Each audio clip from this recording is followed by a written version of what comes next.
Welcome everyone to our November 3rd Thursday, Beyond Borders, the Art of Travel Writing. My name is Sam Babiak and I'm the program director for the Writers League of Texas, and I'll be the moderator for today's conversation.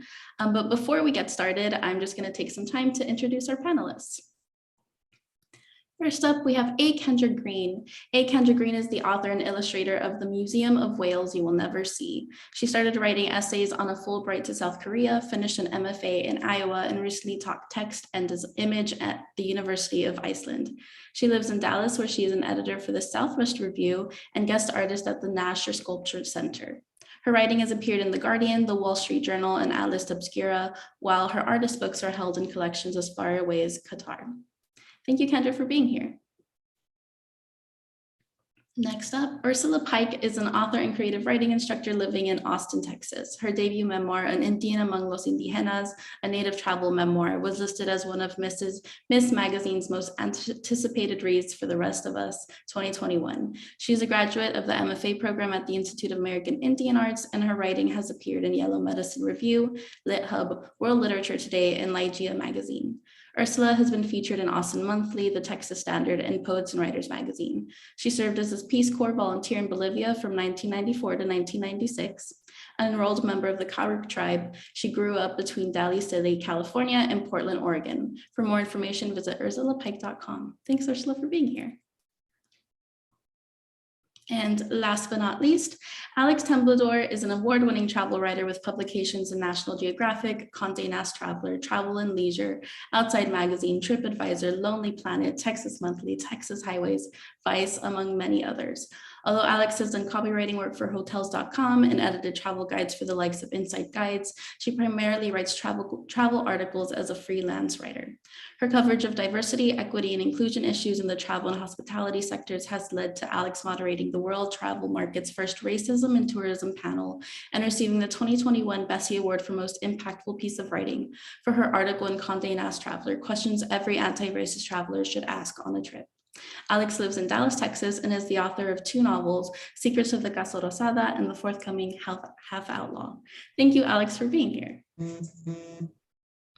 All right, so let's jump into the conversation. I'd love to get started by just asking each of you to tell us a little bit about how you came to travel writing, what draws you to travel writing, and just a little bit about the specific kinds of travel writing that you do. So Alex, I'll start with you. Yeah, so I wanted to be an author primarily, but until I became an author, I decided to get into freelance writing. And one of the first jobs that I got as a freelance writer when I was doing it full time was working for a TripAdvisor company called Oyster. And with Oyster, I was writing not hotel reviews, but more like hotel guides. And from there, they started like an article section, and I asked if I could write articles. And it kind of just like blew up from there. I realized, I really liked writing about travel. I'd been doing some travel on my own by that time, a lot of solo travel. And so I went on my first press trip, which is like this experience that travel writers who write for magazines get these opportunities at times. And I got to meet a bunch of travel writers. And basically I just said, tell me your secrets. How do I do this forever? I want to keep doing this. And they gave me a lot of great advice, and I just kind of broke out from there. That's amazing. Thank you. Yeah. Ursula, what about you? Yeah, I always loved reading travel writing. I mean, I've read everything that Paul Theroux ever wrote, and many other books, especially memoir, especially travel memoir. And in 1989, I took a trip to Cuba, and I did this little zine about it, and everybody was really positive. The reaction was really strong, and I thought, oh, well, maybe I can write about this. And then I served for 2 years in Bolivia in the Peace Corps, and I wrote the whole time I was there. I had like 8 blank journals, and I filled them up. And then when I came back, I decided to do something about that and process those and understand my experience better. And so as part of the MFA program at the Institute of American Indian Arts, I diligently pretty much every semester, wrote another several chapters until by the end of the program, I had a full manuscript. And then I found a publisher, Heyday Books, and they really understood what I was trying to do. So they published the book in April of 2021. And it's a memoir, as it says, a native travel memoir. Thank you. Kendra. Yeah, so I was a philosophy major with a penchant for studying abroad. And by the time I was teaching English in Korea, I thought that I hadn't really found the thing, but photography was close. Except right then in the waning days of film, trying to get the right supplies and access to a dark room was one thing, but like the photographs themselves felt like a problem, that they had this sort of unshakable authority. And I did not relate to authority at all, right? That there was so much I was trying to understand, and I'd learn some fascinating idea and I'd go back to the same person the next day and they'd say, where did you get that? I think, right. But the letters I was writing home started sort of evolving, and the writing was so useful, right? It had caveat and nuance and disclaimer, and it had room to both bring forth the right, I saw something or I heard something, or it's possible that right, I can't verify it, but this thing, right, I can't stop thinking about. And it gave me the essay, and eventually it gave me Iceland. It's amazing. Thank you. So Kendra, I'm actually going to stick with you for this next question. And I think you already mentioned a little bit about the quote that I'm going to bring up from you, but I want to take a moment to talk about form, because you're all writing in like different forms. There's some overlap, of course, but travel writing can look so different depending on the story that you're trying to tell, depending on what you're wanting to do with the travel story that you're telling. So I'd love to stick with you, Kendra, because you're an essayist, and I was watching this interview with you, and you said that the essay form was doing work for you that photography couldn't do. So I was wondering if you could talk a little bit about that and why the essay form is the form that you tell your travel stories in. So I think the right, essayists like to talk about essay as a verb, right? That it is in motion, it is an action, it is doing, it is grappling, it is thinking. And that was really useful, right? Like a pure document. Again, right? I get anxious that it supposes that we can know anything, much less that there's the authority for one thing that we could pinpoint.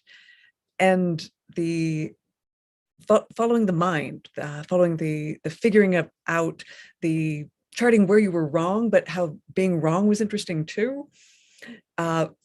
I feel like it just opens up the other half of the human experience in nonfiction, that there's the fact and the reality. It's really important that those things exist, but the part of that includes the thinking and the dreaming. It completes it. Yes, I love that. And it reminds me, I can't remember who said this, but it's like pretty commonly known that like essay comes from like the French, like to try to figure things out. And I think that's really wonderful. And so Ursula, what about you? Because your travel narrative is a memoir. So why was it that you told your story in a memoir form? Yeah, I thought about that. I mean, creative nonfiction is what I studied in my MFA in, and I've always just been drawn to that honesty. I think it's exciting to try and show a narrative, to try and find a narrative thread through actual things that happened. And so that's why I wanted it to be a memoir, but also to me, because I was writing about being an American Indian in an indigenous country representing a primarily white organization, I wanted to show that it was the truth, that it was a real experience that I had, and my experience was significant because of that, because it was based in something that I hadn't seen before, that I hadn't seen a book by an Indigenous person writing about being in a different Indigenous country. Yes. And I loved that part in your book. And you talk about it a lot, how you couldn't find your story on the shelf, so you wrote it. And I think that is so beautiful, inspiring. So thank you. Thank you. And Alex, for you, your articles and your essays take like so many forms. You know, I went through your website and it's like, there's like list type essays and like different kinds of articles, and you're talking about like specific resorts sometimes, or like products and stuff like that. So can you talk a little bit about how you approach form and travel writing?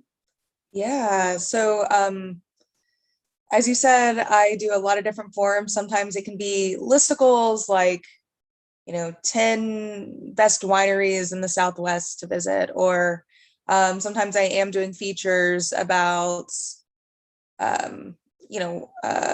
a certain, like I've done features of like certain hoteliers, like people who own hotels.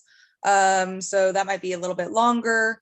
Sometimes it's like a more critical analysis of the boom of the RV industry during the pandemic. So yeah, they vary, usually according to the outlet and what the editor is looking for, or maybe sometimes something that I'm pitching. I do get to talk to a lot of publicists who represent different tourism boards, different people who work in the tourism industry. And there's no way for me to have my beat on everything around the world. So thankfully I have these connections with them, and they get to share stories that's going in the travel industry all over the world with me. Sometimes I do get to experience them in person. Sometimes I don't. Sometimes we're talking on Zoom. The stuff that I really enjoy writing is like I think you mentioned in my introduction, really doing a focus on diversity inclusion. So those pieces will definitely be a lot longer. And by longer, I mean between 1,000 words to 2,500 words. Sometimes I'm able to do first person travel pieces, which I really enjoy, which is like me on the road telling you how a place affected me and why it was significant to have that experience in a certain place. I guess I'm more on the journalistic side of travel writing, but it's so diverse that I am able to do some like creative nonfiction, essay writing, travel writing in the mix. I don't know, I've just been pretty fortunate to kind of do it all. Yeah, that's wonderful. I mean, that's the beauty of travel writing, because you can tell your travel stories in so many different ways. So I actually want to take time to talk about the actual process of like writing your travel stories. And I want to break it up into like two parts, like when you're actually on the trip and after the trip. And I know someone in the chat box already mentioned that they're going to take a trip that they're excited to write about. So I'm wondering, like, what would you say to someone who is about to embark on their first travel writing project? Like, what do you do on that trip to make sure that you have what you need to write about it later? And Ursula, I'll come to you first, because I know that you've already said this, but you filled like 8 journals in your 2 years in Bolivia. So can you talk a little bit about that as well? Yeah, I think that it starts before you even go. I think you need to do research on, like for me, I always look at the indigenous population that's in a region, but just also researching where you're going and understand a little bit about the culture and the people. And then just when you're there, it's hard sometimes to find the time to actually write. But if you can write down details about your experience, just not even explaining how you feel about things, but just writing down some details.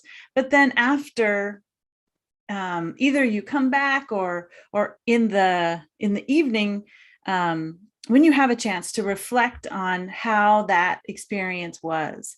And I just found that what was so interesting to me is going back through my journals, and I thought, oh, I have a great memory and I remember all this stuff. But then I would read something that someone had said to me, and I would just be amazed that someone had said something to me that would that would fit perfectly into the narrative. And I didn't remember everything. And so I'm glad that I wrote it down. I think that really helps. So that's my process, but I'll say it is so hard to find that time. I just took a trip to Big Bend a couple of weeks ago and I was exhausted most nights, and it's hard to like actually sit down and write. But even if you could just make a list, it's good. Thank you so much. And I'm so glad that you said that the work starts before you actually take the trip. I think that's so crucial. So thank you. Kendra, what about you? What would you say to someone who's about to embark on their first travel writing trip? Well, I mean, congratulations for knowing ahead of time that's what you're doing. Stumbling into things has worked out for me. And I think the idea of if you know what your hook is, right, what is it that gets you access into a place? When I was 18 and studying abroad in Chile, I remember at some point my host parents were like, you don't drink, you don't smoke, at least you dance. But it was one of the first times when I started paying attention to museums will just let anybody in, right? It's like constantly having an invitation into the cultural living room of a place. And I didn't have to stay up late. I didn't have to be around loud music. That there started being a way for me to be present and pay attention and have some things that I already knew start to integrate with everything else I was seeing. I have a family friend whose daughter is about my age, and he's very proud of the budget that she sets aside when she travels for buying textiles.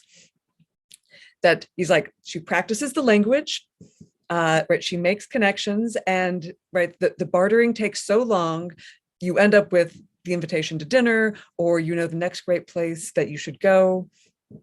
So that's my thought. Yeah, thank you. And I'm actually curious, Kendra, because there are these beautiful illustrations in your book. Did you draw those while in Iceland, or did you draw them later on?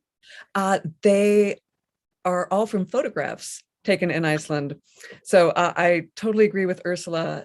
Do not trust that you will remember anything, no matter how vital it seems, right? There'll be a phrasing, there'll be something like a piece of conversation that you overheard. The ability to document as well as we do with cameras now, oh my goodness, right? Clearly, right, be present, be in the moment, not everything needs a picture. But if you think there's right, some friction, if you might want to return to it, there's no reason not to take a picture. And yeah, start getting the language started. There are sometimes paragraphs in what ended up being the book that field researching Kendra just left as a gift for back home working on the manuscript, Kendra. That's amazing. Thank you so much. And I love that. We should all look for the friction. That's wonderful. So Alex, what advice do you have? Yeah, I'm going to kind of piggyback on what Kendra said at the very end there, making connections with people. I just wrote a piece that came out with Travel and Leisure that basically focused on travel and traveling in different destinations is not necessarily about the destination. It's a lot about the people. If you're not comfortable talking to the people who live in that area, I don't know, like, if you can write a piece that's going to be as good as it can be, because a lot of travel is about the people there. It's about their culture. It's about their community, and you're going there to experience it. Be willing to talk to the chef at a restaurant, talk to the waiters, stay at an Airbnb in a spare room so that you can talk to the people, who live there. Try to get away from the touristy areas and talk to the people who own the hotels, who live in that area, who've always lived in the area. That's whenever you get really rich, juicy experiences, great conversations. It expands your knowledge about a place and a community. I do know that language can be, an issue, but we, like Kendra said, we have phones. Google Translate can translate for you right away. Excuse me. Yeah, there's ways to connect. There's ways to practice the language. A lot of people around the world do have certain English skills, and they are trying to practice So just be willing to talk to people. I think that definitely is going to get you like a better experience. You're going to get suggestions. You're going to get told better, cooler places to eat and fun places to go dancing. And somebody's going to take you kayaking in the morning with their cousins or something. But those are like the best stories. Yes, thank you so much. And can I just piggyback on what Alex was saying? We'll just go back and forth. Ping pong it. Yeah. I have a theory that if you can't write an acknowledgements page, you haven't finished a book. That, right, if you are not aware of how many resources, how many voices, how many favors and insights, if you don't see how connected your book is into the world, it's maybe not ready yet. And travel, you have, I don't know, like you were in such an interesting position for people know that you are in need. And right, that door just is open in a different way. This is all so wonderful. And I'm going to deviate from that two-part question that I talked about because I love what you were saying, Alex, about the fact that a lot of these travel stories are actually about the people. And so I do want to take a moment to talk about the responsibilities that travel writers have and should be thinking about when they're going to these places and visiting them, but then also eventually writing about them. So I'd love to start with you, Alex, because you are an expert in travel DEI. And I'd love for you to just talk a little bit about that and how do you approach this this thing when you're going traveling? Yeah, I mean, it first starts with making sure that I do the research on the culture community I'm going into before I go on the trip.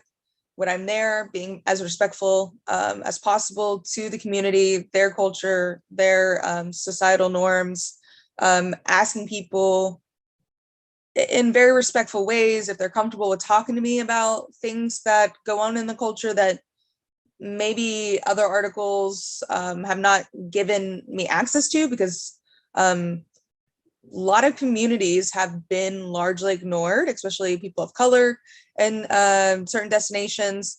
Their stories have not been told. It's usually like more of a one-way street where tourists come in and we take. We don't necessarily realize we're taking from a community.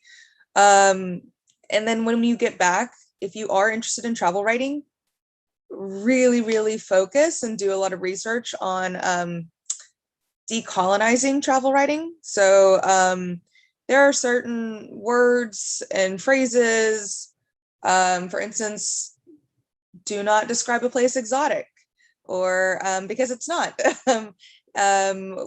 There's terms like using the term go and discover this beautiful place in Mexico. Well, no, don't go and discover. It's been there. So there's like whole classes and guides about how to decolonize your writing, making sure that you're not writing from a colonialist perspective. And, and this is not just for people who are descendants from colonizers, but as Americans going into other countries, we definitely are in a privilege. We're in power. We're going into those places, and we need to be wary about how we write about them. So it's difficult, but I always tell people it's better to do the research, better to do right by those communities and be responsible in our travel writing. Yeah. Yes, thank you so much, Alex. So Ursula, I'm going to come to you next. And I think your memoir is so important, and it really grapples with the work that you were doing in Bolivia and whether or not it was truly helping the indigenous people there, and your part in all of it. And so I'm wondering if you can talk a little bit about how you approach this and how you approached it not only in the traveling, but also in your writing later on. Yeah, I just tried to, I saw so many similarities between things that had happened in my own community, people who came without an understanding of who had come before them, how people had said they were going to help but actually they weren't there to help, and or maybe they thought they were helping, but they were actually hurting.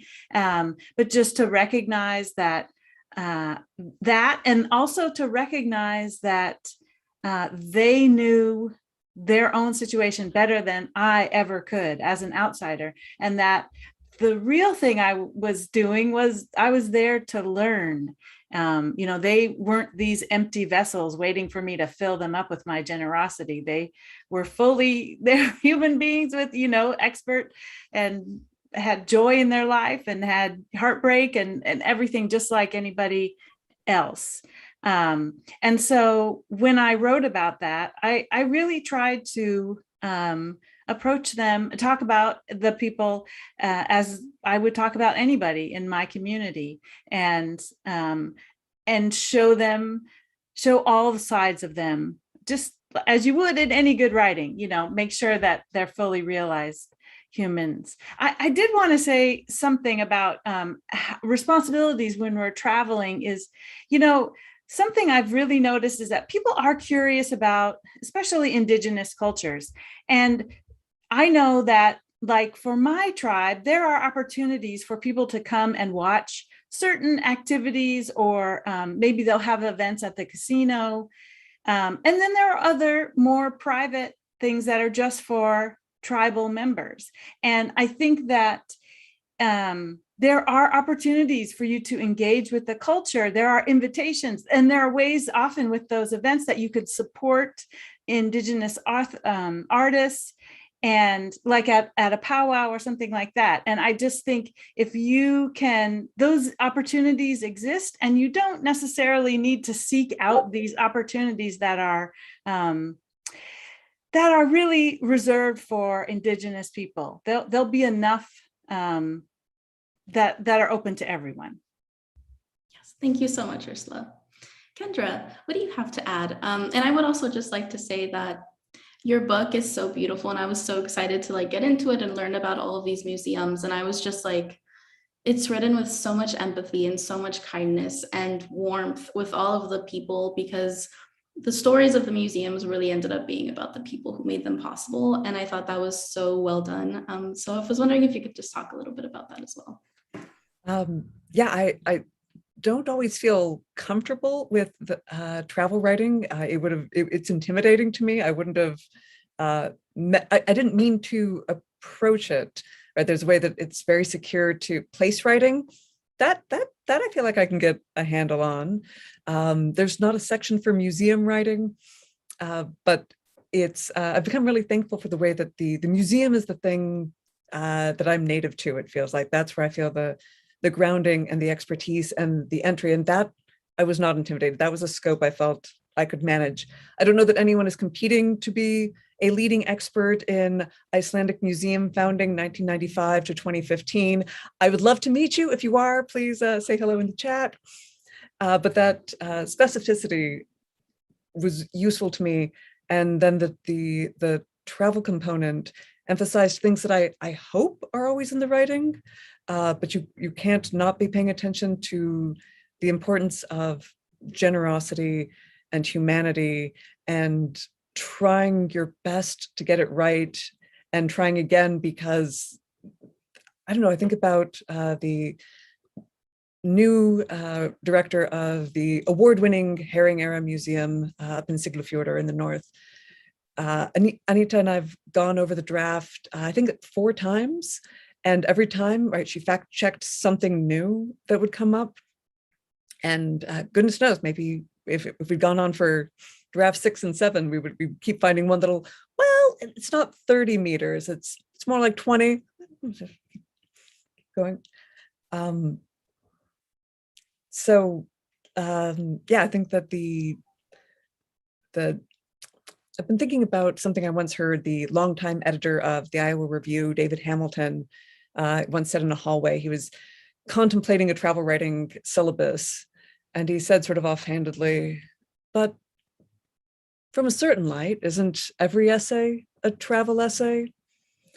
And that is so tempting to embrace, right? The beginner's mind, the being aware of where you are and your relationship to the place and the people and the past. So I think that's an interesting thing to hold on to, even though I get nervous that it's a little rosy and there is this long history of tying the people that got to do the writing about places they were new to were privileged in very particular ways and perpetuated conventions that were very often harmful. Thank you, Kendra. Yeah. Okay, so I'm going to come back to you, Alex.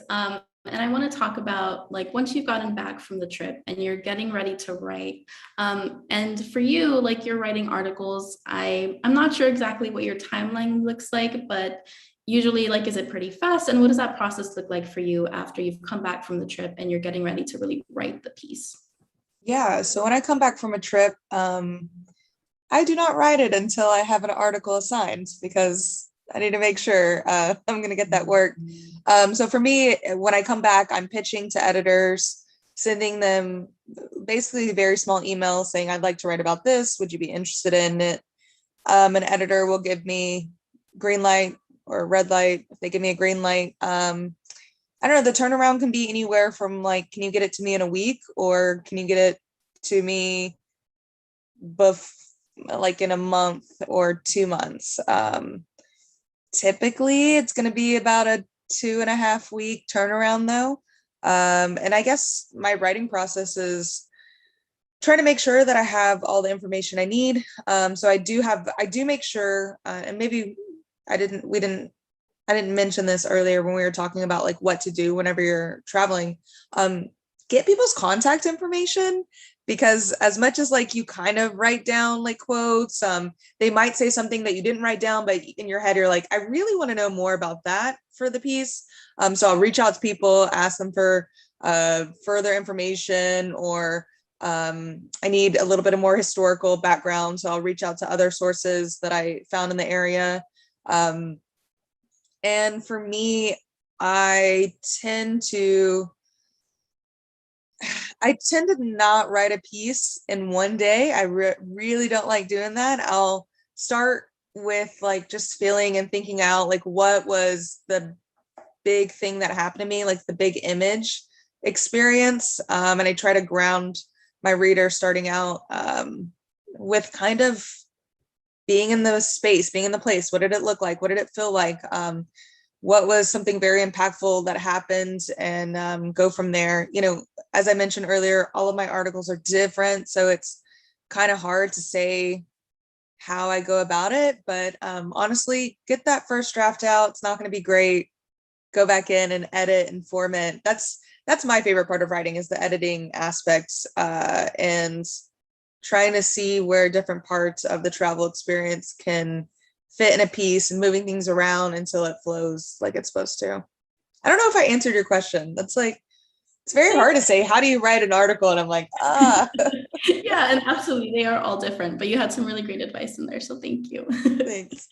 Ursula, for you, I'm so curious to hear how you went about writing your book. I know you took this trip. You were in Bolivia from 1994 to 1996, and your book came out this year. So I'd love to hear how you approached that. And you had 8 journals to, like, pull from and all of this stuff. So yeah. Yeah, you know, and I have to say that Charlotte Gulick, I took her classes at ACC, and one time she had a great prompt. Among other prompts, it was, write about an emotional crime that you committed. And I was like, oh my gosh, I know exactly what I need to write about. And it gave me a lens through which, or maybe a frame. It gave me a frame for my story. It helped me kind of realize the narrative, because I had written all of these sort of essays, and I have a informal critique group, and I would take, 4 pages, and they would read them and give me feedback, but I didn't really have anything connecting, and that helped me figure out, I asked myself, well, why did I do that, and work backwards from there.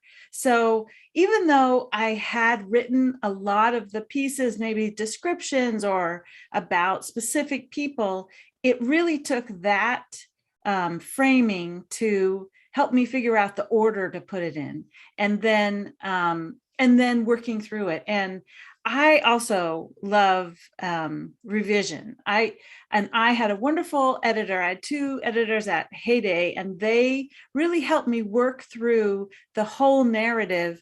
And, there were entire chapters that we cut out because it wasn't that they were bad. It was just that they didn't fit. They didn't contribute to the story that I was trying to tell. And so that's how I went from having just a whole bunch of random, I don't know, sort of essays about the experience to having one narrative that told different stories, but had kind of a through line.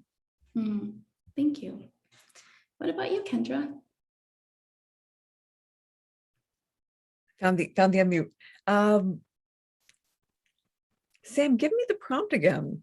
I've been enraptured listening to Alex and Ursula. Yeah, so I'm wondering, what does your process look like after you've come back from the trip and you're getting ready to write these pieces? How much research goes into it afterwards? How, do you make a lot of phone calls to the people that you talk to? Do you listen to interviews that you did? That kind of stuff. Yeah, I've got the line of notebooks down behind me too. I really like that keeping notes by hand is sort of transparent, right? Where I'm paying attention, right? Where you're catching my interest, that I am writing or hope to be. And I've come to really love the pace that it makes a conversation move at. I sort of believe the ideal pace for an interview is when someone asks if they can bring someone to sit translator. In Iceland, it's usually not because there's a very big language gap, but there's the care to make sure that nothing's getting lost. And right, this additional person who remembers more, right, prompts the person that I thought I was going there to interview. And it's such a human scale to be talking and retalking and revisiting, that's when I can keep up the best. And those are always the best interviews. When Alex was talking, I was thinking about, yes, do get contact information. Make sure you can read the handwriting, not just right then, but for sure. And getting to know the communication language of where you are, right? Are you in a WhatsApp part of the world? The Icelanders are Facebook Messenger people. That is how it's going to get done. I know, for a long time too. But right, a phone call is the only thing that will get returned, or the text message is the only thing that'll get answered. That these are important parts of being able to ever find anyone again. And I'm thinking about that. There's the prep of going. And there was this one point where it was between trips and I'd sort of caught up on the essay that I was writing, but I was going to be able to get back for months, and I didn't want to stop writing. And it was so valuable to me to have this, having run off the cliff of data, that there was nothing more of, I need you to know the facts that I've pulled forth. Because the thing that was always going to matter is how they were being put together, the question that was driving them in the background, and having to spend time with the thinking brought a lot of things into focus for me. And I think it's it's similar to what Ursula was saying about having this narrative structure, this lens or frame. Sam, can I add something real quick? If you're gonna do journalistic travel writing, putting a recorder on your phone, I use Otter because when somebody speaks, it actually writes it out for you, so I can have the written copy and the recording at the same time. I definitely ask people before you do that, but it's a really easy way for me. If somebody's really saying something interesting, I'm just can I record you real quick? And usually they don't care, and we just keep the conversation going, and then I'm getting everything I need for my notes very quickly. But that's just a very simple tool. Yeah, thank you for that. I'm sure that's going to be really useful for a lot of people. So yeah, I want to take a moment to talk about the travel writing as a reader as well, or as a writer really. But the title of our panel is The Art of Travel Writing. And we've already talked about the forms that travel writing comes in, the ones that you write. And I'd love to hear a little bit about the travel writing that you read. And what do you look for in a travel piece? Like, to you, what makes a travel piece compelling or exciting to read?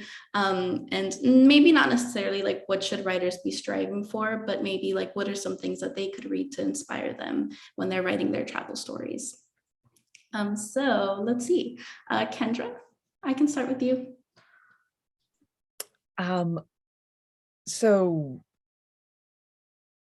I feel like my second genre is book arts, right? These very structural concerns about how things get put together. And it links up in lots of ways to sort of just general giddiness about form. So I sort of like things that seem at the, I don't know, the edges or playing with form. So I'm thinking about Rebecca Solnit's Encyclopedia of Trouble and Spaciousness, how there's this reporting from all over the world, but she's also thinking about how atlases function, right? I think about going back and looking at Basho and thinking about that writing as travel writing, and the intersections of document and essay that happen right as early as all that. Thank you. Ursula? Last year, there was a book by Toni Jensen, who is a Métis writer, and her book is called Carrie, a memoir of survival on stolen land. And so she writes about living in different places in the US, I think one place in Canada. But what I love is the layers that she brings to a place that, you don't see. She spent some time in Kingman, Arizona, and I don't know if you've ever been to Kingman or driven through Kingman. It doesn't get a lot of respect. And but she delved into the history, like not just the pioneer history of Kingman, but the indigenous history, the local tribe, the Havasupai people. And also she contrasted that with the current, her students, because she was teaching at a community college. And I just love the way that she added to my knowledge of this place that I had driven through and really didn't think very much about. And so to me, it's not about the place necessarily. It's about what that writer brings what that writer brings based on their own experience, their own identity, and what they bring to their description of that place, because she saw it differently than other people I know who lived in Kingman, and I really appreciated her perspective. Thank you so much, Ursula. Alex? Yeah, so I do read travel memoirs. I think I mentioned one earlier, like the funniest travel memoir I've ever read is What I Was Doing While You Were Breeding, which is basically like this woman's coming of age story of traveling while all of her friends got married, and she's like experiencing the world in different ways. I have read some like travel memoirs. I don't really like travel memoirs of the past because it's usually men. But I did read The Nomad, The Diaries of Isabel Eberhardt. It was a woman like in the 1800s who went out. I can't remember if it was Iraq, but it was like in that part of the world. In the 1800s, she was traveling like in early 20s. So things like, I want narratives of people either who have not had privilege to travel, or who have not had the privilege to tell their stories. Those are the ones that kind of draw me in. As far as magazines, I think Outside magazine has some of the most phenomenal, like in-depth travel essays or outdoor essays ever. They always have. Texas Monthly has some great travel writers who write like very in-depth first-person stories, and so does Condé Nast Traveler. For me, I'm always looking for people, who haven't been able to tell their story. So I do tend to read a lot more diverse writers. Some of these people are like my friends who write for travel outlets, because I have met a lot of, I have a big community of travel writer friends.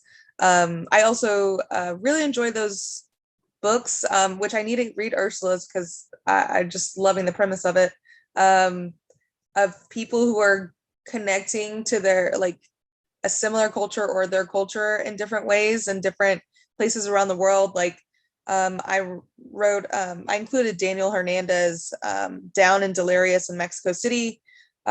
He is a Mexican American who is trying to, like, go to his, like, ancestral home in Mexico and connect with the people of Mexico City. And he goes not to, like, the tourist stuff, but he's going to underground raves and checking out the punk scene and doing, like, these cool, like, alternative things in Mexico City that most people just don't know is in Mexico City, or you wouldn't go search them out.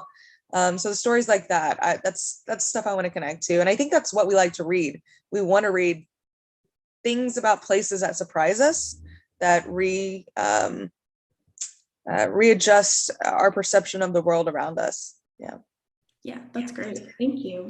And I will say to everyone in our audience that you should pick up these writers' books and read their articles, because they will inspire you. They're really fun, really wonderful. Okay, so just to let everyone know, this will be our last question before we jump into the Q&A. So to our audience, if you have any questions, please add them to the Q&A box, and we'll get to as many as we can in a moment. So I just want to end this panel with any lingering tips or things you might want aspiring travel writers to know. And I will come back to you, Ursula. Great, thank you. And thank you so much. This has been a wonderful conversation. So I really appreciate this. I've been to so many of these events, especially when they were at Book People. So it's fun to be on the panel. Yeah, I just would say that the same thing that I say to my students about writing about anything. It's that your voice, your story matters. I want to hear that story. I want to hear something different about a place. I want to hear a different perspective on a place. Someone who's reflecting on their experience there, because there's a million, we have a ton of information about places now. We can look up, we can Google map so many places and just, like, walk down the street. I do it all the time. But I just think that what we need, though, is different perspectives on locations. And I also, the other thing I tell my students is that it's good to think about what people's assumptions are about the place that you're writing about, and then work against those assumptions. If you write a story about Palm Springs, they're gonna assume that you're writing about wealthy, privileged people. There's also some poverty. I also know that there's a large Native population near Palm Springs. I just think it's really great, and I love to read this stuff that conflicts with the dominant narrative about a place. And so please write that. Yes, I love that so much. Thank you. Alex. I guess one of my biggest tips is, whenever you're travel writing and when you're traveling, period, don't forget the history. Look at the history of a place. What made that place become how it is? Look at their politics and their social issues. I think when I'm traveling around the world, the thing I get from most people is they know more about the United States and our politics and our culture than we know about theirs. It's unfortunate. I know why it's the case, but we need to, like, get in tune with other places around the world. We need to be just as invested in what's going on with them, because it does affect, we live in a global society at this point. So if you are going to be a travel writer, look at the history, how everything has made that country how it is, especially the history of the people who are the most impoverished, marginalized communities of that country. Those are the ones whose stories don't generally get to be told. Look at what's going on currently. I think there's I guess you could write a piece. I don't think it's as rounded as it could be if you are well informed about a place. It's just going to give you an insight that you wouldn't otherwise have. It's going to be able to connect you and be able to connect you to the culture and community and the people. You're going to be able to have something to talk about when you go there. And the people are going to be like, oh, wow, you know about our local election? Great. Like, let's talk. Like, and they're going to be more open with you. It's just a really phenomenal way to experience places and communities around the world when you tap into those things. Absolutely. Thank you so much. Kendra? There's so many places to take this conversation, right? I think about the ways in which like listening is this sacred act and how little we actually tell our stories. So to show up as a person that's interested, that's listening, is a remarkable exchange to get to have. And if changing places makes you more aware of the opportunity to do that, power to you. What Alex was saying, I was thinking about there's travel as place, but also travel as time.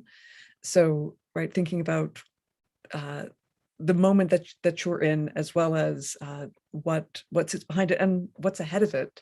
I was impressed in a book project that took 9 years to finish, how much it had to be about climate change, because it was talking about place and the what migrates and what swims by, what grows, the weather that you get.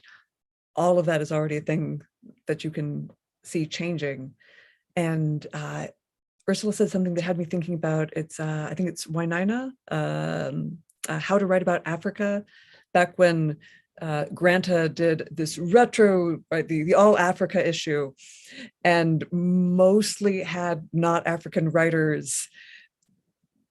And so this writer sent them a pretty pointed letter to the editor, and I respect that they understood what a gift this letter was to them, and later publish the piece How to Write About Africa. It comes up if you Google Granta How to Write About Africa, and this it's definitely a how not to write about Africa, but it is this listing of all of the stereotypes and tropes and easy forms that this writer is used to seeing people come in with.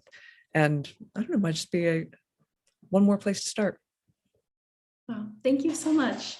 This has all been so wonderful, and you all have so much great advice. So thank you for being here. To our audience, we are heading into the Q&A. So if you have any questions, feel free to add them to the Q&A box or the chat box. But yeah, let's get started. So we don't have any questions just yet, but we can wait a moment just to see if anyone's typing anything up. And I'll just ask all of you, what's next for you? Tell us a little bit more. Do we have anything to look forward to? And if not, that's okay too. Alex? I'm going to Mexico after Thanksgiving, Zihuatanejo, Playa La Ropa. It's not a very common beach area to go to, so that's exciting. And then I think I'm going to Guadalajara, Mexico in January, and that's where my family's from, and so it'll kind of be like an ancestral trip experience. So I'm pretty stoked about that. And maybe my brother's coming with me, so it'll be a really cool experience for us. Awesome. Kendra? I'm optimistic that the spring supports the sort of two existing projects. I need to return to Iceland to think about death and conceptual metaphor, and revisit the petrified trolls that a sorcerer who has since passed away once pointed out to me. And I think I'm thinking about poison cabinets, right? The Germans have their Giftschrank, right? This part of the library where you make sure that nobody can get to things except some people can get to them, which I'm hoping is taking me to the poison gardens in Scotland and Italy, and maybe the Museum of Broken Relationships in Croatia. Wow, that sounds also amazing. Okay, Ursula. Yeah, I am I am working on my next book, which is about when I lived in Mississippi, and I had so many assumptions about Mississippi. And but I actually found this huge, really supportive Native community, the Mississippi Band of the Choctaws, and I was teaching English as a second language at a chicken processing plant. Anyway, it just upended all of my assumptions about Mississippi, but then also reinforced some, definitely. So just writing about that experience of Mississippi has been, I need to take a trip back there. I'm a little bit afraid to do that, not because of anything in Mississippi, but just to revisit some of those feelings. Yes, thank you. Well, I am really looking forward to that whenever it comes out. Okay, so this question is for Alex. And if anyone else wants to jump in, feel free. But how has the pandemic changed what story editors are looking for, specifically like magazine editors being pitched travel stories? Yeah, they're taking less. It's a little bit harder because a lot of travel magazines are still struggling. And it's kind of crazy. I think in 2021, at the beginning of the year, they were all like, yay, we got money. And then they're kind of like, man, we don't have any money. Now they're kind of like, maybe, no, we don't have any. And so a lot of times it's just dependent on how much work they can get, when you get in.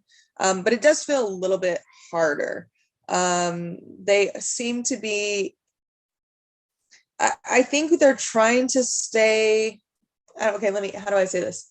The pandemic has made it so that editors and magazines are trying to be very careful about what they do publish.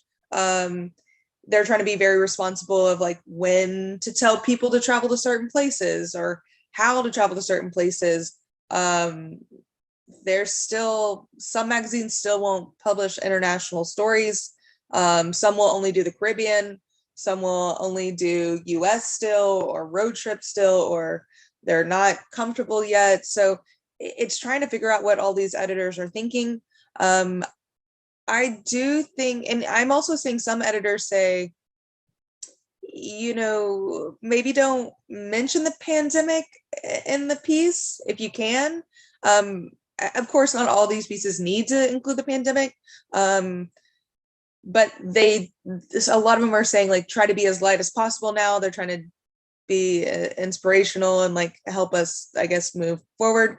So I don't know if that's a great answer, but to say it's so different for every magazine that I fortunately can't just give like a general answer about all of them. Yeah.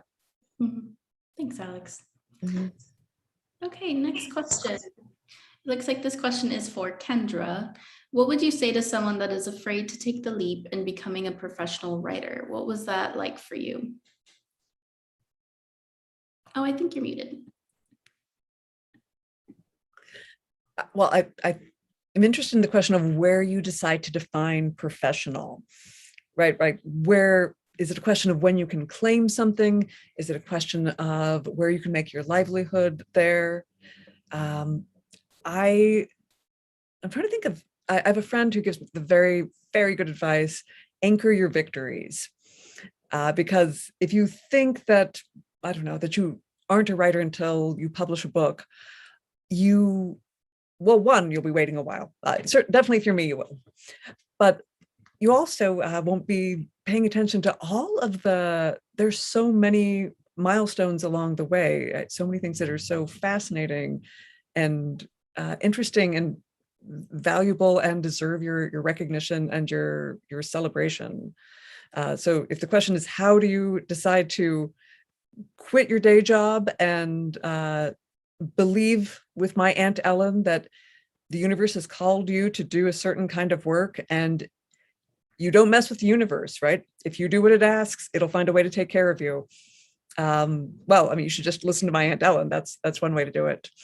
But I'd say think about how you're defining your terms, and if you're, I don't know, keeping something on a pedestal that you might already have. Thank you. Alex, Ursula, anything to add?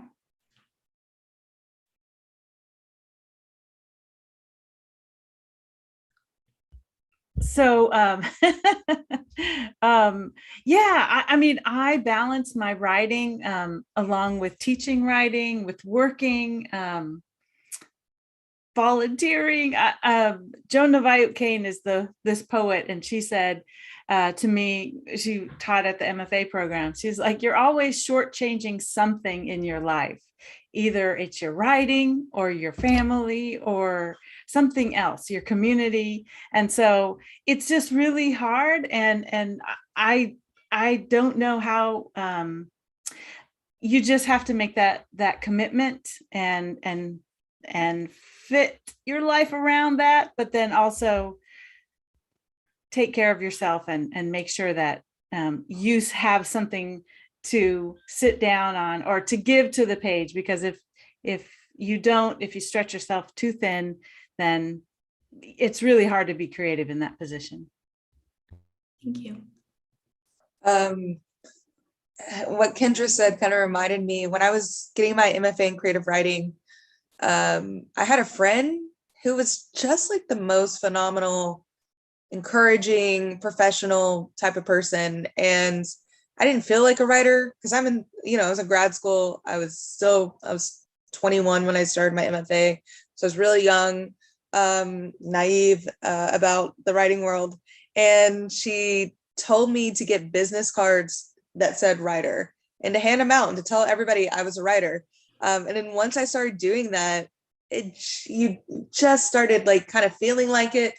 I had somebody at the university hire me to edit one of their books.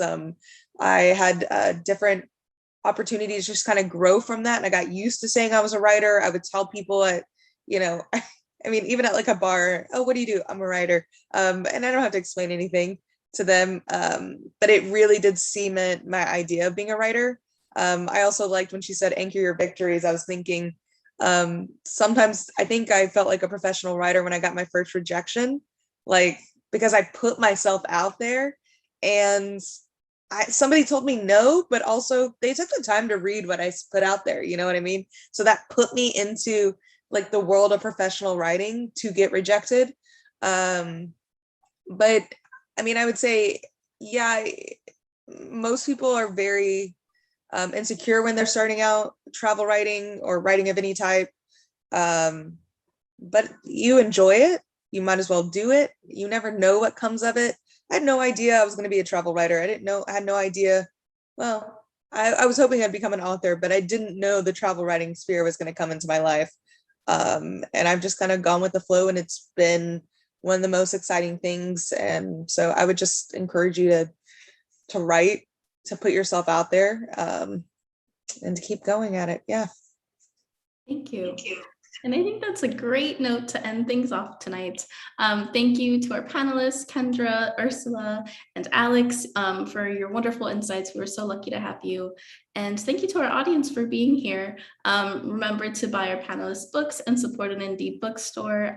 We should be putting the link in the chat box now, but if you wanted to scroll up, we've put it in a few times. But you could find our panelists' books at that link. And yeah, thanks for being here. Have a great night, everyone. Thank you. Thank you. Thank you. It was so great. Thank you, hosts. Thank you, participants. Thank you, people Yes. were brave enough to put things in the chat. And thank you, people that are listeners. I'm on your team. See ya. Thank y'all so much.